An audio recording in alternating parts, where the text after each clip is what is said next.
All right. So in this video, we're going to look at sort of what happens next, right? So when we look at the colonies, or when we think about the colonies, we tend to think about like the 13 British colonies in North America as they exist here, right at the start, right leading up towards the American Revolution, right? We have to get to that point. So last week we focused on um, development, arrival, right? Hardships that happen when the English colonists sort of first came over here, what they encountered, what their experience was like. So today we're going to look at that sort of transitional phase, right? So for the first 50, 60 years, colonization was really tough and very dangerous. So what does that look like, in the mid-late 1600s going into the 1700s? Okay, so to sort of look at what happens next, we're going to look at two women. So the first woman we're going to look at is a woman by the name of Mary Cole.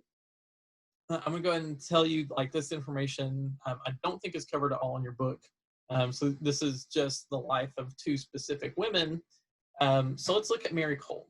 Okay, now Mary Cole is a woman born in Maryland in 1653. Now she is one of 7 children. Her parents had arrived in the Maryland colony about a year before her birth, and they were fairly prosperous. Okay, so Mary Cole's parents had a 300-acre tobacco plantation. Okay, and that's going to make a ton of money. So not only were they successful, they started to increase their land holding, their prominence in the colony. As a result, the children, so Mary and her siblings, got what would be considered like a pretty good education at that time period. Now, Mary was taught, reading, sewing, and some domestic like home skills, which was pretty common at the time for English society. And so like writing, math based education was sort of for her brothers. Now, you tended to see education more available for women the more higher up in society you were, but you also tended to see like a reinforcement of what were considered at the time like specific roles for women. And as we're going to see, that's going to change a little bit here in the Chesapeake. But Mary, a little bit more about her background. Her mom dies in 1662 and her father the following year. So at this point in the 1660s, in Maryland, or the Chesapeake region in general, the death age tended to be before 40, right? So again, that sort of reinforces this notion of how tough colonization actually is.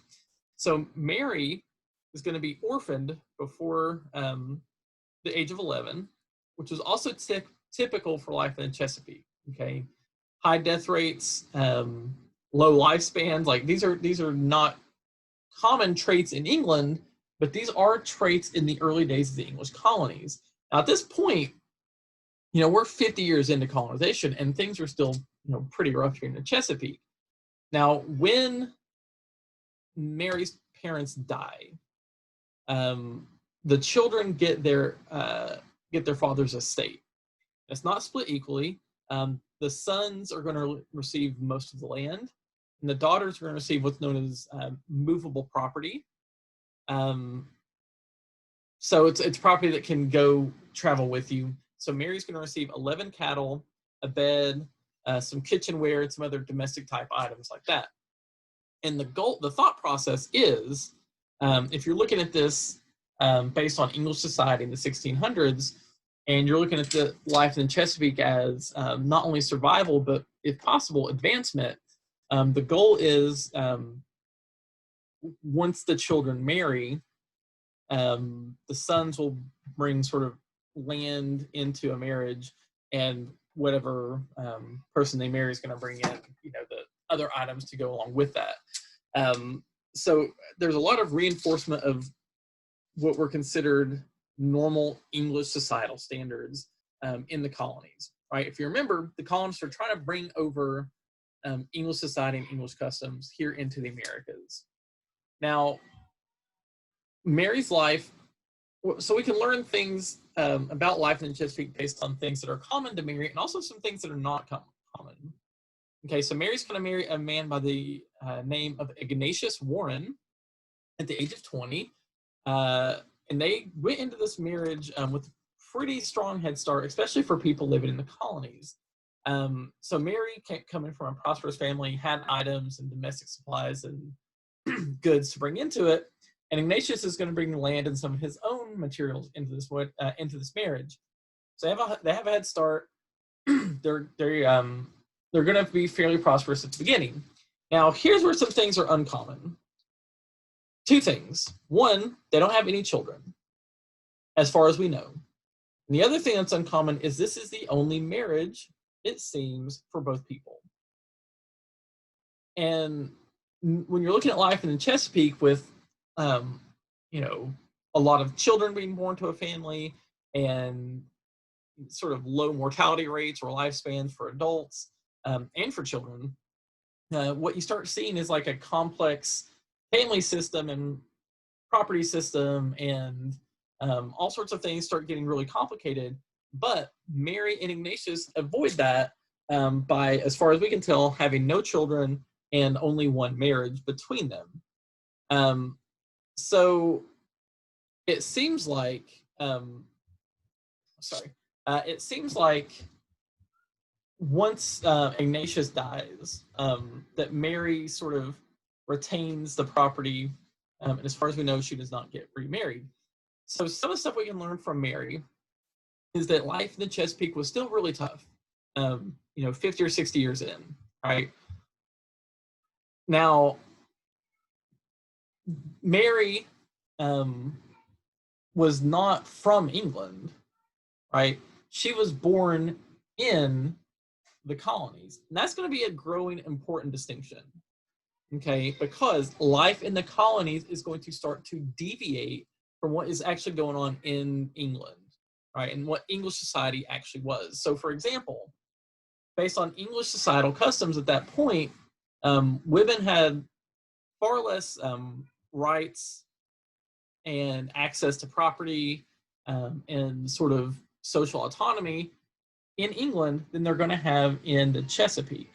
Now, in the Chesapeake, they're trying to recreate that structure, but based on how hard things are in lifespan, all that stuff that I just mentioned with the death rates and the hardships, you're starting to see not only class lines less defined, but roles for women become more ambiguous. And women start actually attaining more possible rights in the Chesapeake, at least early on during this struggle of hardship.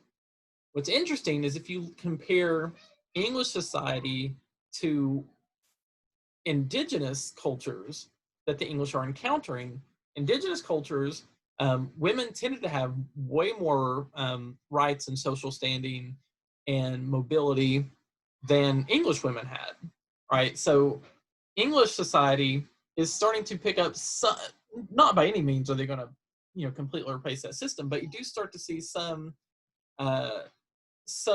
changes based on the necessities that you see in the colonies. Now, one of the ways that things get really complicated is once you start getting like 1, 2, 3 marriages for people, and not only children to each marriage, but multiple children to each marriage. Once people start dying and passing away, then you start seeing fights amongst children and siblings over who's supposed to claim what.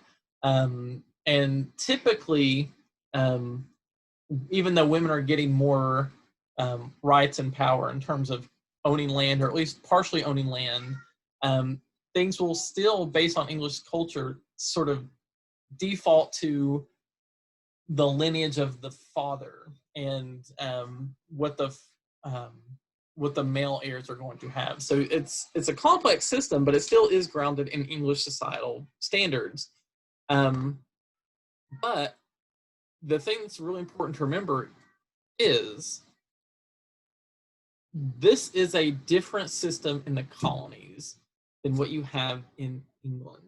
And the experience of life in the colonies is going to be different than the experience of life in England. Okay. Now, our next video, we're going to look at another woman from New England. So we're going to look at sort of the differences between life in New England versus life in the Chesapeake or the Southern colonies. But one of the things that we keep coming back to is even though there are differences between the New England and Southern colonies, middle colonies, like even though there are regional differences over here, the overall shared experience of being a colonist is going to differentiate the experience on a daily level for someone living in the Americas versus what they had in England. Okay, and we're going to talk about them more in our next video.